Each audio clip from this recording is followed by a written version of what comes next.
عامر عباسی صاحب دھمکی دے رہے ہیں وزیر اعلیٰ کے پی کہ ہم وفاق پہ قبضہ کر لیں گے. کیا ایک صوبے کا وزیر اعلیٰ مطلب چاروں جو اکائیاں ہوتی ہیں اگر ان کے وزراء اعلیٰ یوں دھمکیاں دینے پہ آ جائیں، اس کا مطلب تو یہ ہوا کہ وہ وفاق پہ چڑھائی کا ارادہ رکھتے ہیں، اور پھر جو آپ ہمیشہ وکالت کرتے ہیں کہ ان کو احتجاج کا حق ہونا چاہیے، پھر کیا اس قسم کی پروٹیسٹ بھی ان سے ظاہر ہے جو اقتدار پہ بیٹھے ہیں لوگ ان کو خطرہ تو ہوگا کہ اس قسم کی کسی چڑھائی کا منصوبہ بھی بنا سکتی ہے پی ٹی آئی؟ تھینک یو ظلمہ. پہلی بات تو یہ ہے کہ جو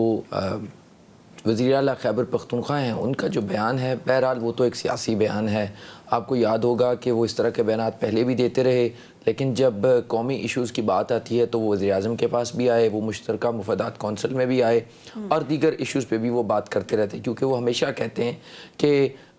ایک علی امین گنڈا پور ہے اور ایک وزیر اعلیٰ خیبر پختونخوا کی جو ذمہ داری ہے وہ ہے، تو دونوں کو آپ الگ الگ ٹریٹ کریں. تو خیر یہ تو ان کا موقف ہے، لیکن بہرحال سیاسی بیانات آپ کو بھی یاد ہوگا کہ شہباز شریف صاحب کہتے تھے کہ زرداری صاحب کو پتہ نہیں کہاں کہاں گھسیٹیں گے، لیکن سیاسی بیانات ہیں یہ تبدیل ہوتے رہتے ہیں. دوسری جو اہم بات ہے وہ آپ مذاکرات کی بات کر رہی ہیں. مذاکرات دیکھیں، یہ جو مذاکرات ہیں یہ حکومت یا یہ مسلم لیگ نون، بہرحال یہ انور صاحب جو کہنے دانہ ڈالنا، ان کو تو خود دانہ ڈالا ہوا ہے اور وہ خود دانہ کبھی کھاتے ہیں کبھی نہیں کھاتے. آپ کو پتہ ہوگا اس حکومت کی کریڈیبلٹی تو ایٹ کوسچن ہے. اس وقت جب مسلم لیگ نون کے رہنما یہ کہتے ہیں کہ جن کو جیتنا چاہیے تھا ان کو نہیں جتوایا گیا اور جن کو نہیں جیتنا چاہیے تھا ان کو جتوا دیا گیا. آپ میاں جاوید لطیف کی سٹیٹمنٹ دیکھ لیں، آپ خود رانا ثناء اللہ صاحب کی سٹیٹمنٹس دیکھ لیں، آپ محمد زبیر صاحب کی سٹیٹمنٹس دیکھ لیں، آپ سینیٹر عفنان اللہ صاحب کی سٹیٹمنٹس دیکھ لیں. تو بہرحال یہ مذاکرات حکومت کے ساتھ پارلیمنٹ کا نظام چلانے کے لیے تو ہو سکتے ہیں، لیکن جو پی ٹی آئی کے ایشوز ہیں وہ تو بہرحال یہ حکومت حل نہیں کر سکتی، کیونکہ حکومت تو خود اس کے پاس بھی اتنا بڑا مینڈیٹ نہیں ہے کہ وہ پی ٹی آئی کے مسائل حل کرے. پی ٹی آئی کے اگر مذاکرات ہو سکتے ہیں تو وہ اسٹیبلشمنٹ کے ساتھ ہو سکتے ہیں، اور اس کے حوالے سے بہت سی خبریں یہ آ رہی ہیں کہ بیک چینل بہت سی باتیں ہو رہی ہیں، مذاکرات ہو رہے ہیں. نون لیگ اور پی ٹی آئی کے مذاکرات اس لیے نہیں ہو سکتے کہ پی ٹی آئی کا تو یہ موقف ہے کہ جو نشستیں لے کر نون لیگ حکومت بنائی ہے وہ نشستیں پی ٹی آئی کی ہیں. وہ یہ کہہ رہے ہیں کہ ہماری نشستیں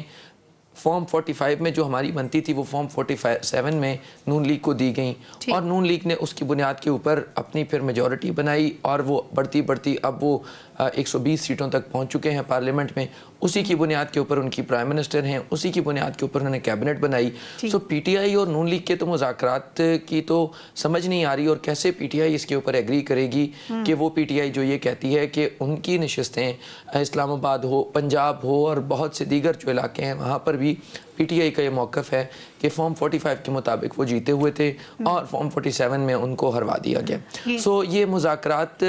نیچرلی پاسبل نہیں ہیں. یہ کسی ایک آدھے سسٹم کو چلانے کے لیے تو ہو سکتے ہیں، بٹ جو گریوینس ہے پی ٹی آئی کا وہ ہے ہی اسٹیبلشمنٹ سے ہے، اور ان کا یہ خیال ہے کہ بینیفیشری اس میں نون لیگ ہوئی ہے، تو بینیفیشری اور جو افیکٹنگ ہیں ان کا مذاکرات تو نہیں ہو سکتے. گورنمنٹ کو اس میں بولنے کی ضرورت نہیں ہے، ان کا کوئی لینا دینا نہیں ہے سارے سلسلے سے. ٹھیک ہے.